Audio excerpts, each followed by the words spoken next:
Yesu yararize imbere yo kubambwa.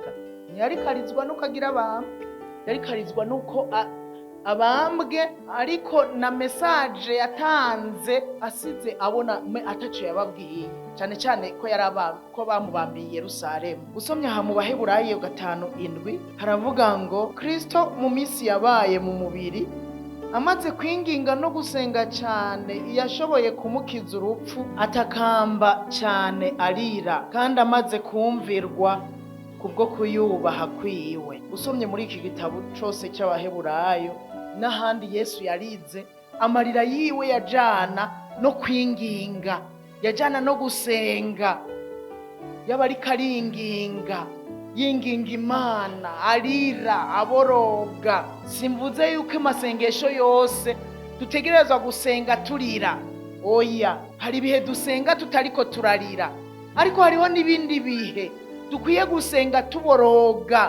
tuboroga tuniha, cyane cyane kubw'aba bantu bataramenya umukiza, cyane cyane kubw'abasubiye inyuma.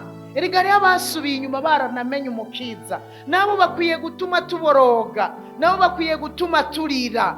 Imana idufashe cyane mu masengesho dusenga, n'amasengesho akwiye gukora ku bigumbagumba byacu.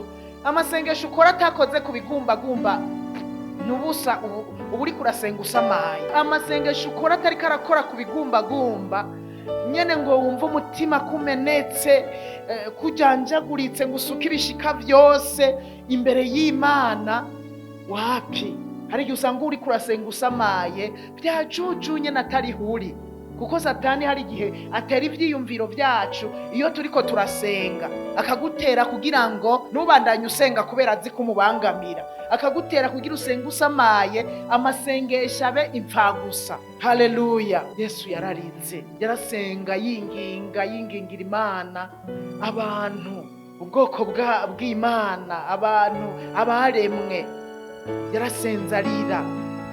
Imbere yo gupfa yasize yinginze, asiga asenza, asiga dusengeye hamwe. Muri Yohana 17 yaradusengeye, aradusengera imbere yo gupfa, aranavuga manu urabazigamira muri ino si, iyi si nibakunda kuko nanje niyankunze, iyi si irabanka.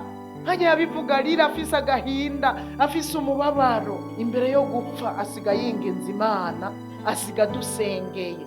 Ariko uzopfe ata n'umuntu waririye, basi urasiguririye abavyeyi, urasiguririye abagenzi, bamwe mwigana. Hari abo twiganye nashoboye kuronka, nabo nyene nta guhitwaza, kuko iyo duhuye ntituvana ntababwiye ubutumwa bwiza. Kandi vy'ukuri nimba dukunda abandi, ngiki kintu cari gikwiye kuturiza. Nimba utahura neza umunezero tuzogira mw'ijuru, ngiki kintu cari gikwiye kukuriza. Wewe uyu munsi uri kurizwa n'iki? Ko Yesu arizwa n'abatarakizwa. Yesu ararira, arijijwe n'abantu basubiye inyuma.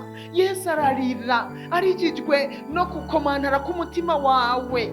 Yesu ararira, arijijwe no kukubona nawe ubabaye. Ararira no kubona imyaka umaze mu rusengero hariho ibyaha ugikora ukigenderamwo.